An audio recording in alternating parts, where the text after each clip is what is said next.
You're listening to the Options Insider Radio Network.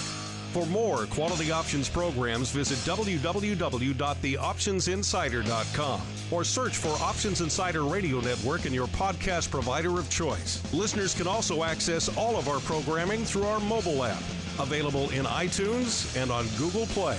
Don't forget to follow along with your favorite programs and submit your own questions for the hosts at twitter.com/options, facebook.com/theoptionsinsider, or via questions at theoptionsinsider.com.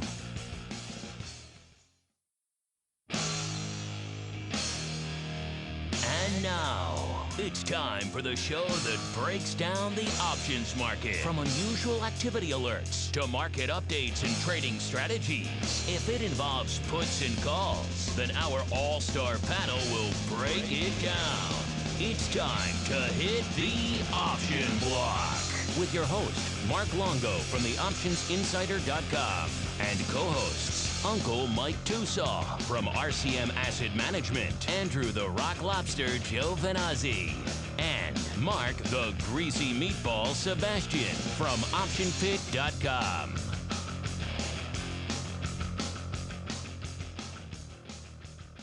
All right, everybody, welcome back to the Option Block, everyone's favorite bi-weekly source for all things options related. My name is Mark Longo from the OptionsInsider.com, as well as from the ever-exciting Options Insider Radio Network. I apologize for the only one show last week, but it couldn't be avoided, travel schedules being what they were. But now we're back. I'm back in the lovely Options Insider studios here in scenic and lovely Chicago, and so we're cranking away, getting all the episodes out to you.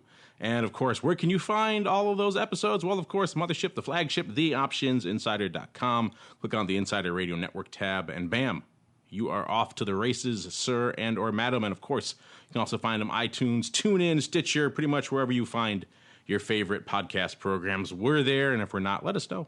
We'll make sure we're added on to that store. Of course, just grab the RSS feed if you're technologically savvy clients out there. And, of course, you can always just grab our mobile app available for iOS, Android, and indeed the Fire OS. All right, and joining me on the old program today, starting off with the man beaming in from that scenic paradise known as St. Charles, Illinois. You know him, you love him, as Uncle Mike Tosaw from RCM Wealth Advisors. Uncle Mike, welcome back to the program, sir.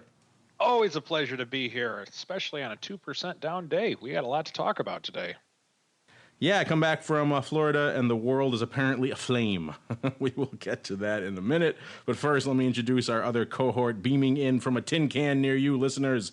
The Greasy Meatball himself, Mr. Mark Sebastian from OptionPit.com. Mr. Greasy Meatball, welcome back to the program, sir.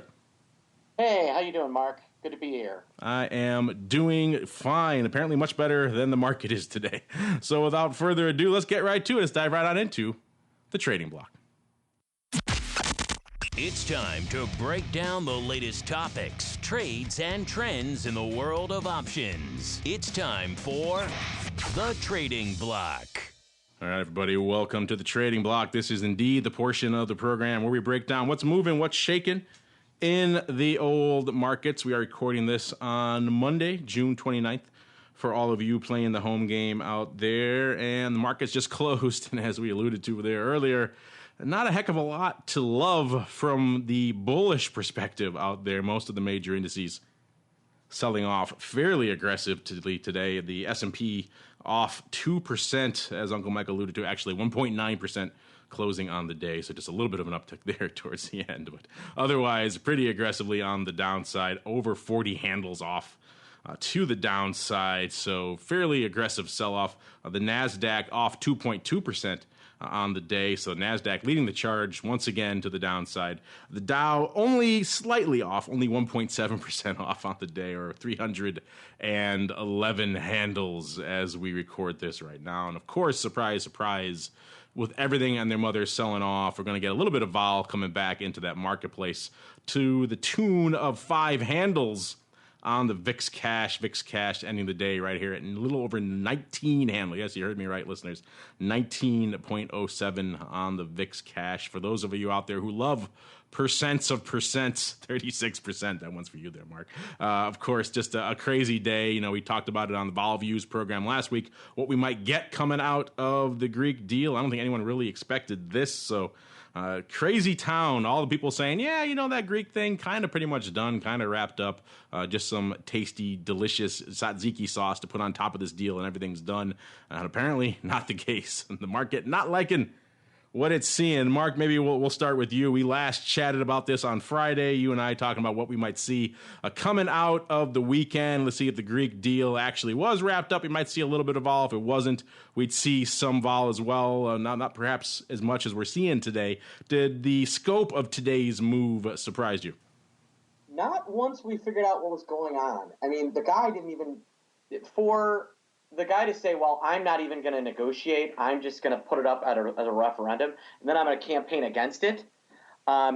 This is the sounds of a crazy person is really what we're getting. And I don't think people realized that this man was a raging lunatic until he made that announcement on Friday afternoon after all the markets had closed. But, I think everybody had assumed that there was an inherent put in, people being reasonable. And the answer is maybe not. Maybe there are people that aren't reasonable and don't want to come to a conclusion. That is really what we saw, and that's why the market gave away 2%. They gave away 3.5% in Europe. So be happy with what you got today. I'm guessing there's some follow through tomorrow. I don't know that the VIX is going to rally a lot more tomorrow. Maybe a little. I think we could see VIX meander higher toward 20 or 21 into this, and then, we'll see after that. So that's kind of what I'm seeing and thinking. And we saw SPY down SPX down 2.1%, and the NDX down 2.3%. The Russell down was the big loser. Just some crazy stuff. How about UVXY making a 35% move today? That's where that leverage can really work to your favor. I mean, if you bought UVXY in the morning and then let it ride, you were a happy camper. Yeah, UVXY, up about 33% or nearly 11 handles today. You mentioned Europe taking it on the chin. They certainly did. Today was the biggest one-day drop since 2011 out there in the Eurozone. Stocks just taking it on the chin. As you might imagine, a lot of banks leading that charge to the south as the Greek debacle continues to unfold out there. So depending where you look, this could have been a heck of a lot worse. You're certainly correct.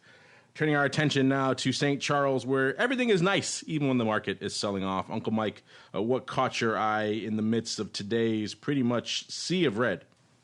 Well, the St. Charles Exchange was up 10% on the day, of course, because markets always go up here. You just got to be a bull, and it goes up 10% every day here on the St. Charles Exchange. But just to kind of add to what Mark was saying, now he did talk on Friday afternoon after the close. One thing that I noticed last night was that we were down 40 points almost right away at the open on the futures last night. We kind of settled at being 30 points down right as I was going to bed. And then getting up this morning and then looking at seeing what the markets were going into the open of the cash markets today, we actually rallied a little bit. And I think in reality, there was a lot of profit taking from the initial shock of it. I'm not sure if we're going to get a lot of continuation tomorrow, but I am going to say this. If we close below, if we do have a down day tomorrow, on my long calls, they will be in cash by day's end, and the hedged equities will be, whether it's hedging the SPY or hedging our strategic night, that's going to be very tightly hedged, meaning we're not going to have a lot of deltas, or we'll be out of them one way or another, just depending on what the client's tax situation would be. And the reason is that we closed slight to where SPY is slightly negative on the year. Now, if you want to factor in dividends, you would still be profitable had you owned SPY in the year. The close of SPY in 2014 was 205.54. Today we closed at 205.47. So we're down on the year technically in price by 7 cents, but the dividends would have kept you positive on the year. So we're at a very key point in the marketplace right now. And if this is a buying opportunity, the fact that we are at the open of the year, this could be a springboard. But if this is the selling opportunity, if this is the big one, Elizabeth, that we've been waiting for, if we go down tomorrow, we're really negative on the year, and then that's where selling could come into play. So I think we are at a very key point tomorrow, and I would not leave your trading screen at all tomorrow morning. I heard a pretty loud groan there, Mark. What was that? What was that originating from? What was originating from? That loud groan I heard from you. It was me just thinking about this market. I'm looking over all the VIX dynamics, and everything says sell. I mean, you've got the futures in backwardation, July, which has a ton of time. So this is not like a normal, this is not July getting over with 8 days to go. July is meaty. It's got 23 days left. And August has something like 50. You've got July trading at a premium to August. You've got VIX over VXV. You've got the VVIX up 33 points today to 117. Every single vol characteristic. This morning, things kind of looked like, maybe we'd calm our way through this thing. Then into the afternoon, as things melted, every vol signal that I really kind of keep an eye on went from kind of flat vol to long vol. It's very difficult to look at this market and not see some sort of follow through tomorrow. I mean, give me a good reason where, if you are a strategic long-term buyer, I could get where you might see some traders in the morning buying and then flipping out of it.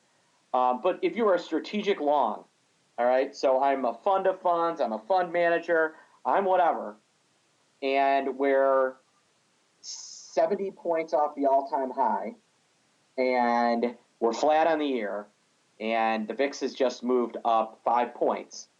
Give me a single good reason to go in and buy a bunch of equities. Nothing is particularly cheap yet, right? I mean, even Red Delicious is still $125, still flat on the year, and there's some names like Facebook that are above where they were before this sell-off. So find me a spot where there's a lot of opportunity to go long, and I just don't see it. So, yeah, I mean, I think that inherently is going to cause a real problem in, what could happen today and over the next couple of days. Do either of you, if you are like a strategic long, Mike, are you going to be on the phone calling people being like, this is your chance to get in. This is the chance to get in and get long. And the answer is no. I'd rather wait. I'd rather pay up $20 from here. So I'd rather be buying the S&P for $20.90 than buying it here. I'll be honest. No, I'm with you there. Reason being is that I'm right on the fence right now, and being right on the fence is one area to which, if we are at a stage to where we do go below. If we go negative on the year, my rules dictate I got to be out or very tightly hedged tomorrow, if that's the case. So that's just a simple rule to me. If we do start coming up, I'm not at the point to where I'd be adding positions by any means, though. No. No, like I said, I'd rather get them sign a deal and buy up 30 in the morning, 20.90, than any type of purchase here. Yeah, it's certainly makes me wish we did vol views on a Monday this week instead of Friday, because today is certainly the day when everything is popping off. It's kind of like the polar opposite of everything we talked about on Friday. We were saying how VVIX was kind of hovering at the lower end of that range. It was in the 80 range. It certainly seemed to indicate something was on the horizon, maybe not in the near term. Certainly it did pop today, so that's moving. VIX calls, of course, certainly been very call heavy. A lot of people looking at that as some sort of indicator. That, of course, still very heavy to near to 4 handle there. VIX options itself lighting it up today, doing about 800,000 contracts. Still not breaking that 1 million contract level, which is kind of surprising to some people, given the fact that it used to be able to light up 1 million contracts on any random Tuesday. It didn't matter what the heck was really going on. Lately, it's been averaging south of 500,000, so doing 800,000, certainly more than that. But I guess unless we have that massive 1x2 guy coming in to swap his positions, we're not going to break 1 million, I guess, anytime soon, or unless it's, of course, expiration. So that seems to be the crux there. Yeah, but it is fascinating to see how just a few days later, we talked going into this weekend about how there was some quite literal weekend risk. Not the weekend you wanted to be really hitting bids on things. You wanted to have a little bit in your back pocket in case that gyro sauce wasn't as tasty, delicious as people thought. And that certainly seemed to pay out today, as everything green, everything vol related to the upside. Crazy stuff. Let's move on to a couple other things really quick in the trading block. Then we could move on to some other segments. But I noticed recently, people have been writing in for a while saying, hey, what's cooking with FitBit? What's cooking with FitBit? That, of course, the big IPO in recent weeks. And a lot of people are asking, hey, when the options going to come out? Well, the options did indeed come out. And I think it kind of surprised some people, including myself, that they got listed so quickly. The stock listed on the 18th, and we saw options going out there on the 26th. So last week, actually, we saw FitBit options listing. So very quick turnaround. Usually takes at least a few weeks, some of these IPOs, and some of them, like we've seen with Shake Shack, don't make the cut for quite some time, to a lot of people's dismay. But yeah, doing about nearly 5,000 contracts there on the first day, and then dropping off a little bit, about 2,800 or so recently, or 2,500 on Friday, 2,800 today. Maybe we'll see how we do on the time frame. A lot of people are writing in with some questions about Fitbit. Maybe we'll save those for a little bit as we have time for the mail block. Before we get into that, though, the other thing, big movement today, of course, Greek tragedy, whatever you want to call it, really rang on pretty much everything, every asset class across the board, including, of course, a good old, except for gold, good old oil taking on the chin again today. Another down day for oil, a substantial down day with AUG crude out of NYMEX off about 2.2%, settling at 58.33. So we're south of the 60 handle yet again, listeners, there for all of you playing the crude oil home game. That's kind of been a very substantial psychological level for quite some time, and now we're south of 60. Who knows, Mark? Maybe those Goldman guys were right. They were just about a month and a half too early. What do you think? Well, on oil? No. I mean, oil's being traded. I was setting you up for some very, very hyperbolic response. No, that is ridiculous. You know, oil vol is still 7 points lower than where they said to buy. So, you know, unless you think that it's a win when you buy 38 vol and sell 33.5 vol, then, which it isn't, by the way, for those of you scoring at home, then it's still a terrible call. They're going to need another couple of days like this before that looks even remotely like the right call. And you would have been kicked out of that trade well before now anyway. So it's all about the hedging, baby. It's all about the hedging. They could argue they still made money.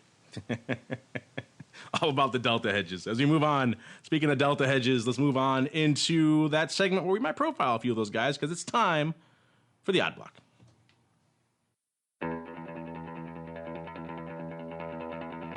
It's time to break down the most interesting, unusual, and downright questionable options activity that's been identified by theoptionsinsider.com. It's time for the odd block.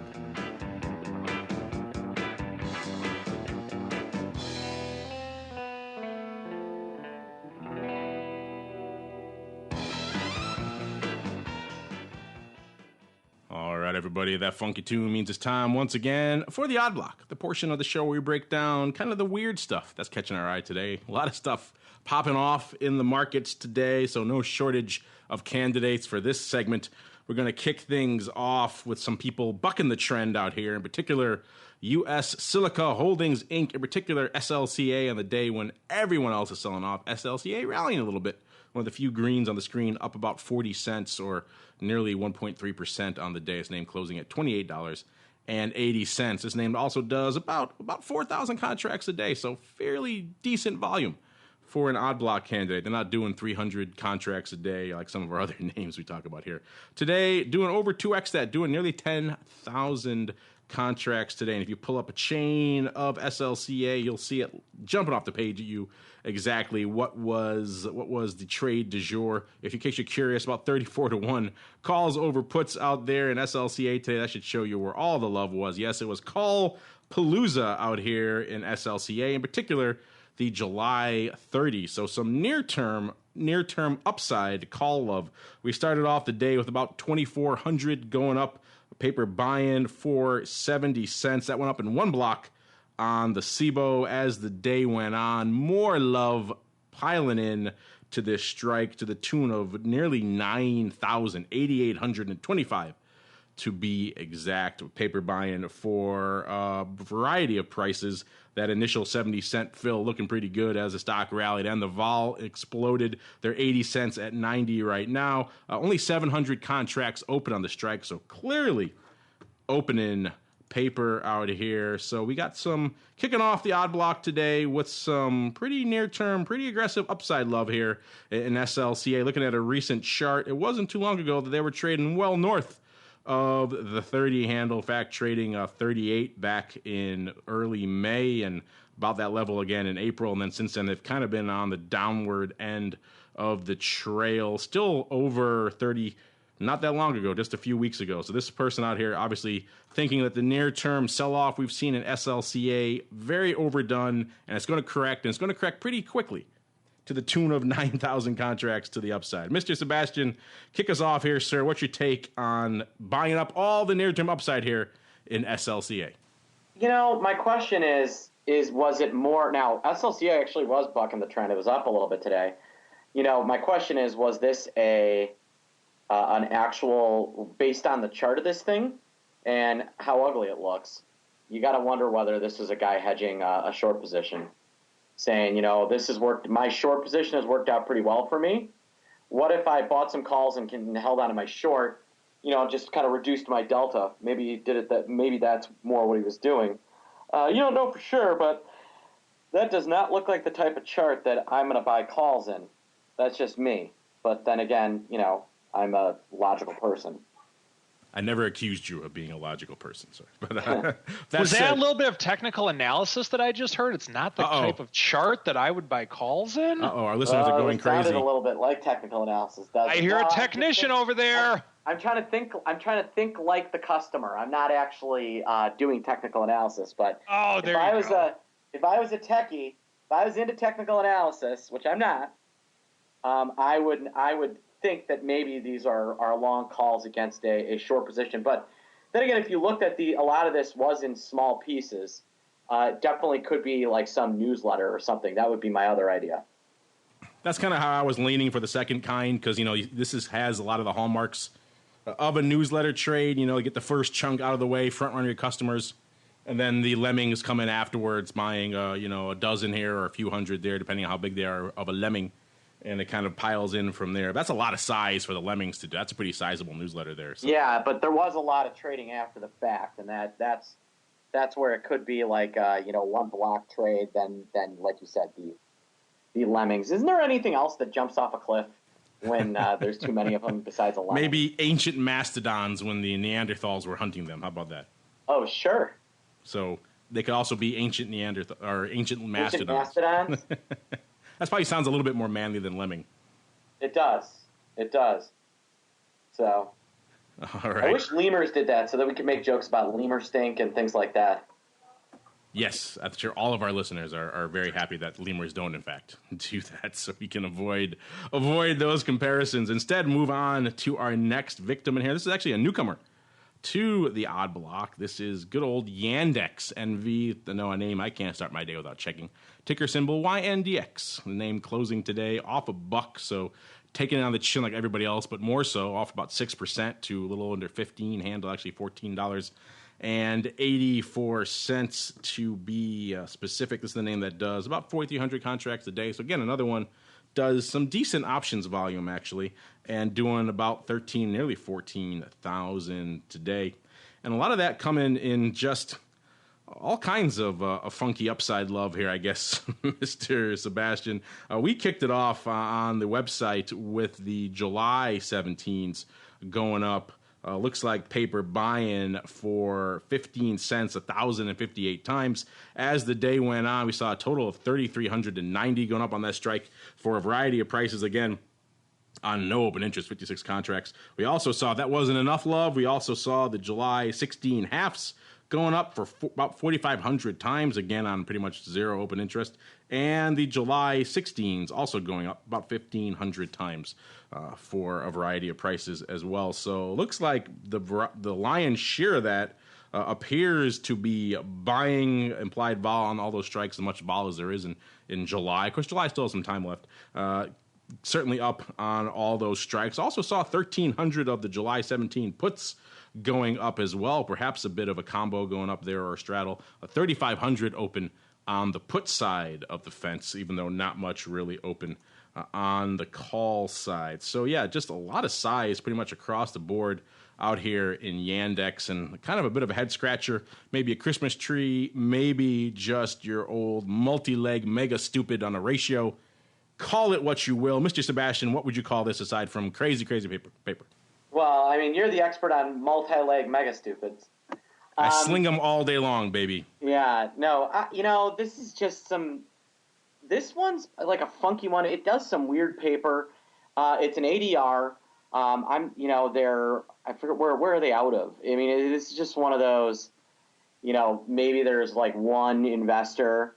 Maybe a play on like Google will continue to have problems with regulators because it's a search engine that serves Russia, Ukraine, Turkey, Belarus, and Kazakhstan.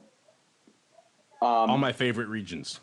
Yeah, everyone's favorite places to go, and it definitely has the feel of really not being the type of there's some weird play because it's a much bigger company than people realize, but it's a Russian company. So maybe some play on Putin, or, maybe they're one of the winners if Greece defaults and Putin comes riding to the rescue. Although I question where he's got the money to pay for that. That would be my, maybe it's that. Yeah, and when it's that region of the world, it's always some sort of Putin play, is it not? Yes. That's the old, it kind of is. The old PP, the old Putin play. And before Mark can come up with some sort of crazy acronym for that, we're going to keep on rolling right on into our final name. This is not as exciting as Nerf the football. No, it's Nerf NorthStar Realty Finance Corp, ticker symbol NRF. Closing today about $16, even off about a little over 2% on the day. So pretty much following the market to the downside. This is the name that does about 6,000 contracts a day. So another name that actually does some volume today in the old odd block, doing nearly 60,000 today. So nearly 10x, just lighting it up today out here in good old NorthStar Realty Finance Corp. Pretty much almost 1-to-1, 1.5-to-1 calls to puts. So it wasn't a preponderance of activity in any one side of the fence, even though what caught our eye in particular was a big put sale. In particular, the Jan 2016 14 puts going up, paper selling, looks like paper selling anyway, for a mega block. 20,000 qualifies as a mega block for 55 cents. Went up in one block on the Philly. Looks like a couple thousand more filtered in after the day. Total of 22,000 and some change here. All on open interest of a whopping one contract. So clearly opening paper going up here. Let's see. There's also some call love to be had, though, because, of course, it balanced out on the strikes, calls, and puts. In particular, the SEP 18s also going up for some size. The calls this time about 32,000 contracts going up on open interest of 37,000. So clearly some closing call paper there on the SEP 18s. Perhaps a friend of ours closing out on the SEP side and then deciding to, you don't see this very often, if it is indeed the same player, and how many size players are there trading on the same day in NorthStar. Also swinging to the puts instead. Weird paper, but again, that's why we have the odd block. Mr. Sebastian, take us home. What's your take on our friend blasting out some puts and perhaps also buying to close some calls out here in good old NorthStar Realty Finance Corp? Some sort of risk reversal-y type trade, way to kind of get long into something like this, or maybe he's got a short position and he wants to kind of take advantage and create some income around it. But that would be my best guess. Yeah, they went up for 8 cents. Looks like about the 32,000 kind on the ISE on the auto execution. Talking about the calls now, so it looks like that was probably paper buy-in there to close. Yeah.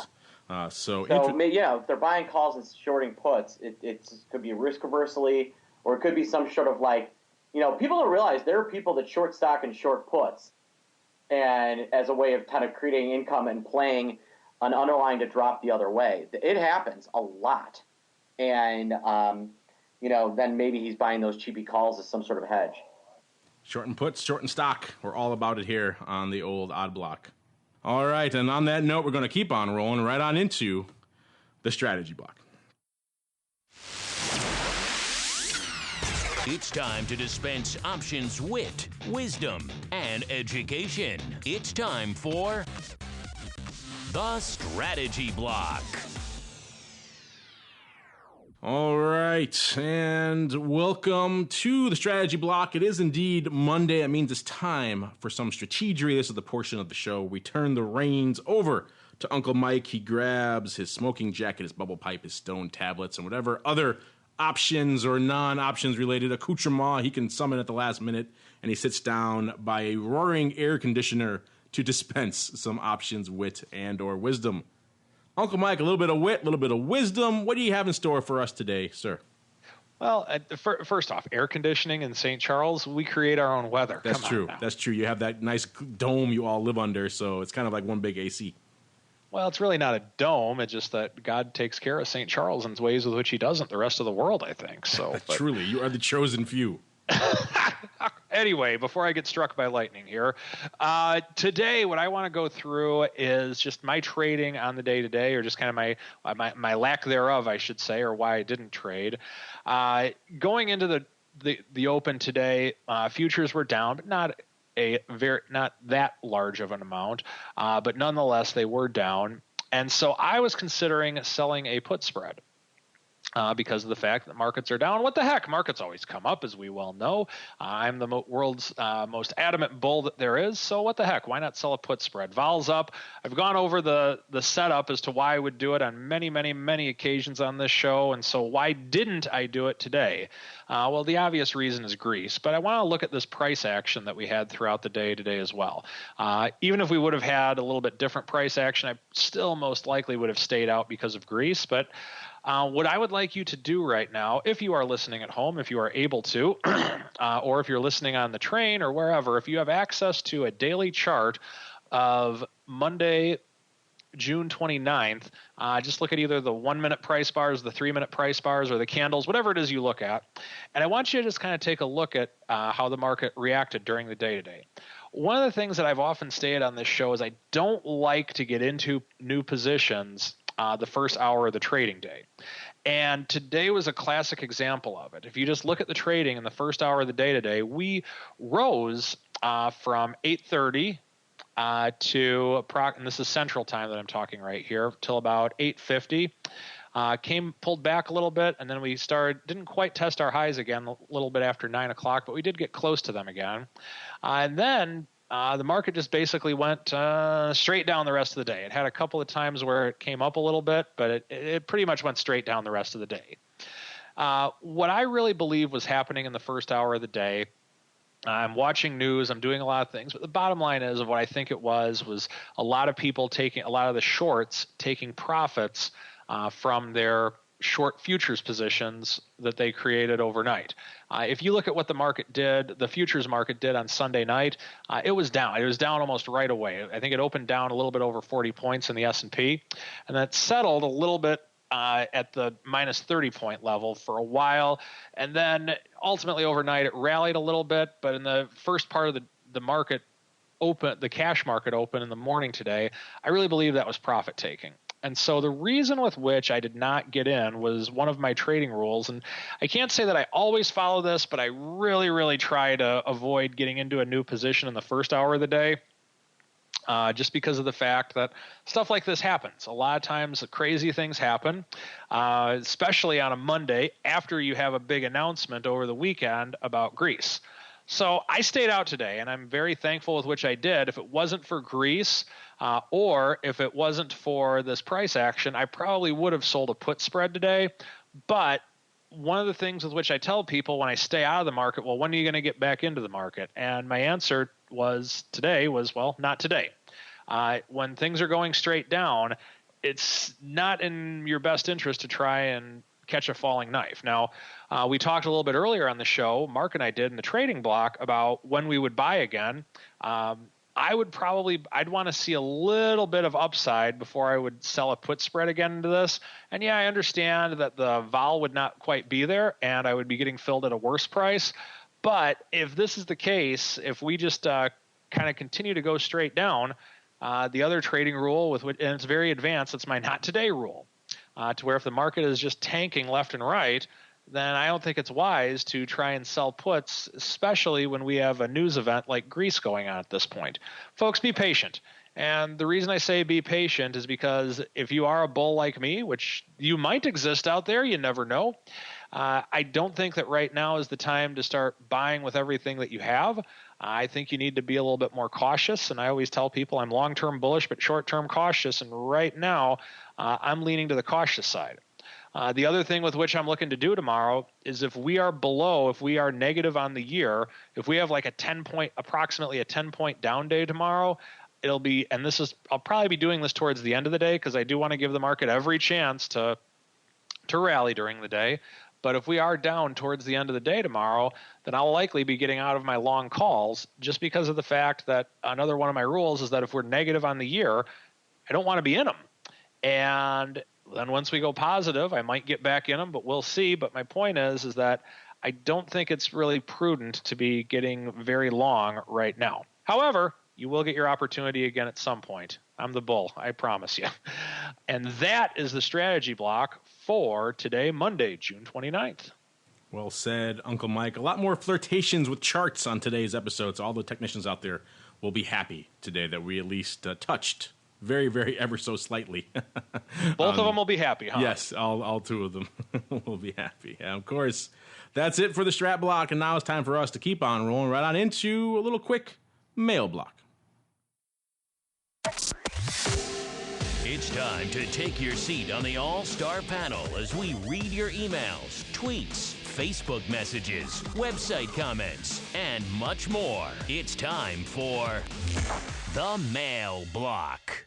All right, everybody, welcome to the Mail Block. This is indeed the portion of the program that you guys get to shine here. Send in your questions, your comments, your insights for us to read and to share with your fellow listeners. I'm going to kick things off. These are kind of timely, so you might as well get these on the show now. A lot of people going on, writing in about FitBit and all that love for all things wearable these days. Of course, we talk about their IPO rallying hard and almost doubling post-IPO. Went IPO'd about 20, trading 33 and a quarter right now. So this thing has just been off to the races, flirted with 40 very briefly, and then has since kind of looked to the downside ever since. Like we said, hovering right around 33.30 today. People are writing in with all sorts of questions, starting off with Malki K. He writes, hey, I was surprised to see that FitBit options are trading already, listed a little bit quicker than I thought. Well, you and me both there. Mr. Malki. I like the stock, but not at these levels. So I'm looking at some downside strats. One that caught my eye was the AUG 3026 1x2 put spread. Looks like I can buy the spread for somewhere around 60 to 90 cents, depending on current prices. What is your opinion of that strategy? Not married to the time frame, so I could also go longer term to NOV for a dime to 70 cents. So that's pretty wide. It seems like the NOV puts are a little bit pricier.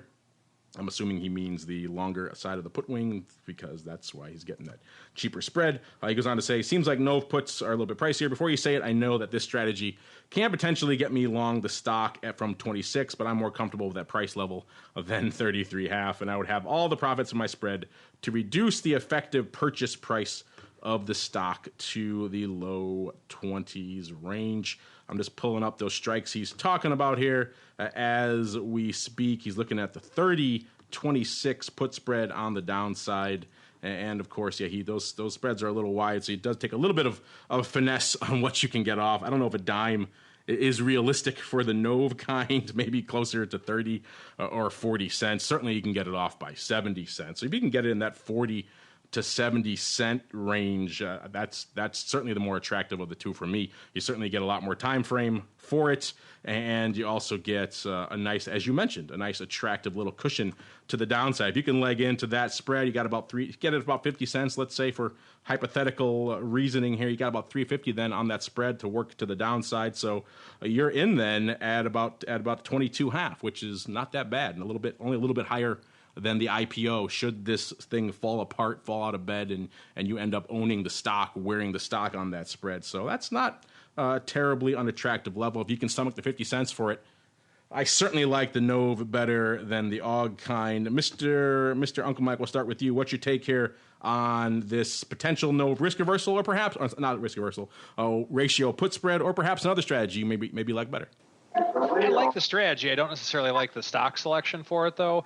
Not a fan of doing nothing against Fit. Well, I guess I do have some things against FitBit, but nothing against it in the near term, I guess I should say. But the main reason why I'm not a fan of the stock is because when something's so new like this, I don't like leaving myself open to the downside if we're going to do something like this. So I like the strategy. I've gotten into stocks. I don't even know how many countless amounts of times in doing this exact strategy, but just not a fan of the stock. The other way with which I would recommend playing the strategy is, let's say that you get into this put spread, this ratio put spread, and the stock goes up, be ready to kind of play around with it and perhaps close out some of the short puts, or if it goes down right away, be ready to either one, be long the stock, or two, roll down and out in some way, shape, or form, depending on what you're looking to do and if you want to own the stock or not. Mr. Seabass, what's your take on this NOV or AUG 1x2 put spread? My general feeling is if you're going to do these 1x2s, get a credit for them. So I might adjust the strikes and do like the 128, 125, and you're going to get paid to do that trade, and it's got a similar risk profile. And, so that would probably be how I would set something up like this. And I would also stick closer.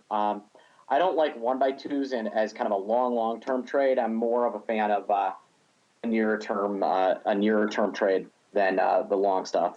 Kind of hard to argue with getting the juice for free. You sound like your better half there, Mr. Andrew. Well, loves his free juice. Excuse me, I'm the better half, and where do you think he gets that idea? I'll let you two argue who is the better half in that spousal relationship. Another quick strategy here. We got someone else writing in. Andrew J. says, hey, Fitbit, NOV 2540, back out in NOV again. Bullish risk reversal for even money.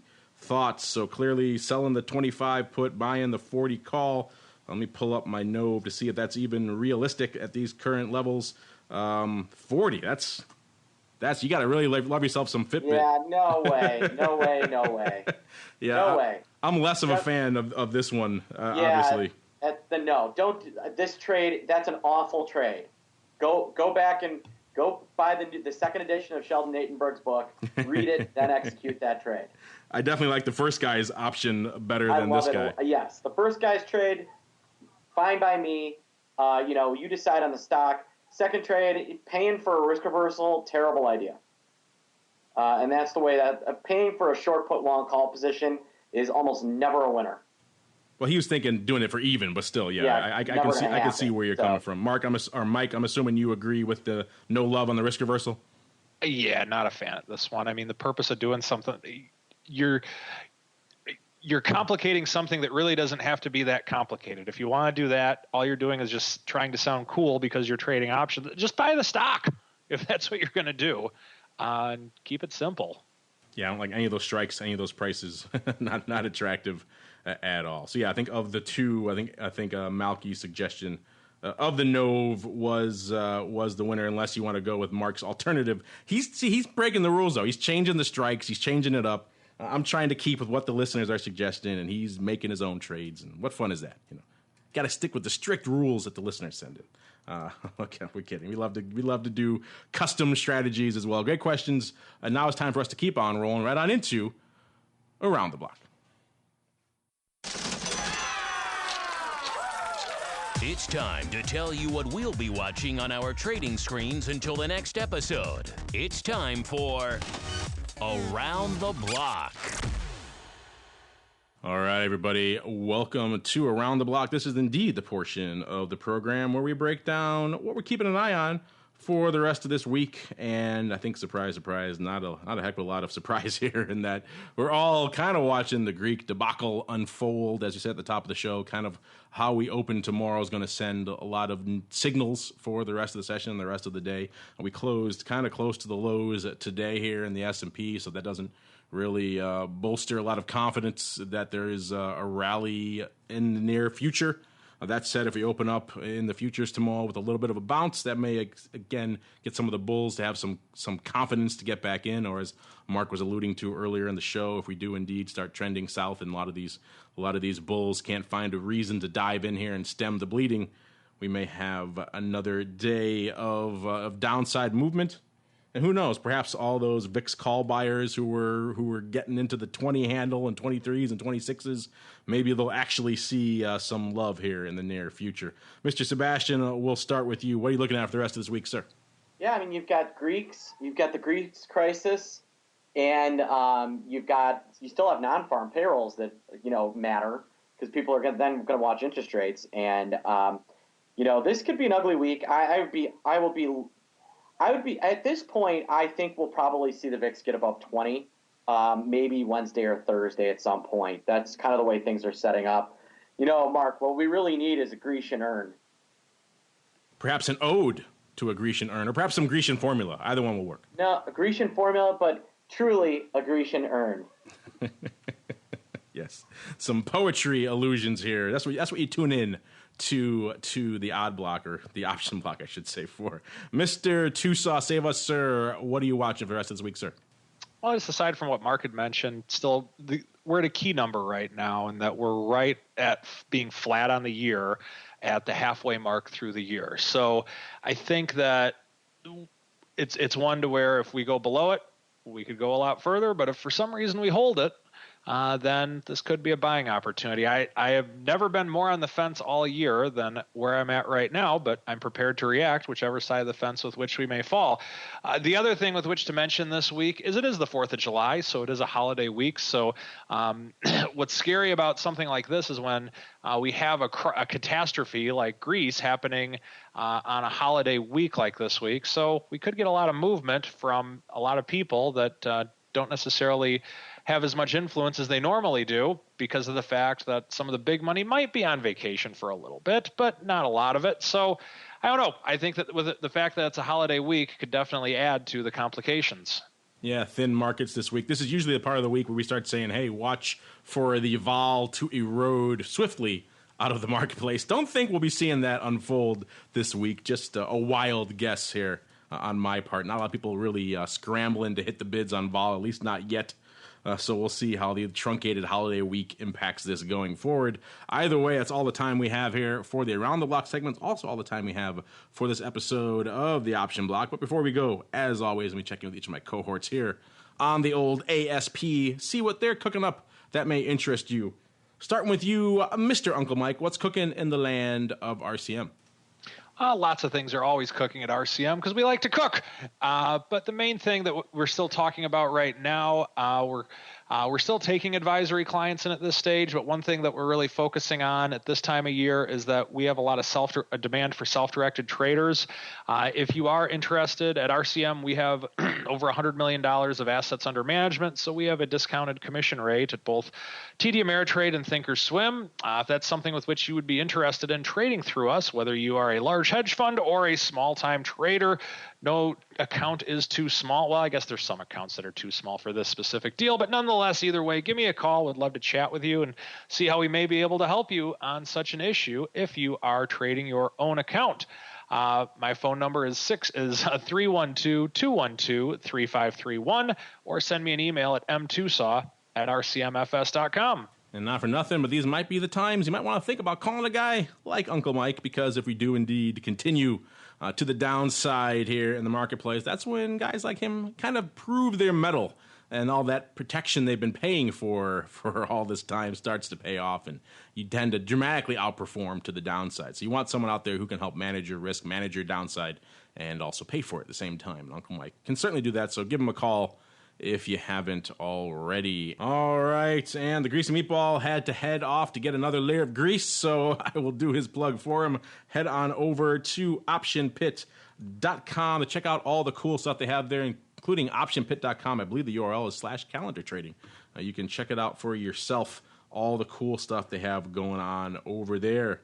On behalf of the Greasy Meatball and Uncle Mike, and indeed myself, I want to thank all of you out there in the listening audience for downloading and streaming and subscribing to the show, and of course, for sending in such great questions. Keep them coming, timely or not. We love them all. And we'll see you next time right here on the Option Block.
The preceding program was a production of the Options Insider Radio Network. For more quality options programs, visit www.theoptionsinsider.com or search for Options Insider Radio Network in your podcast provider of choice. Listeners can also access all of our programming through our mobile app, available in iTunes and on Google Play. Don't forget to follow along with your favorite programs and submit your own questions for the hosts at twitter.com/options, facebook.com/theoptionsinsider, or via questions@theoptionsinsider.com.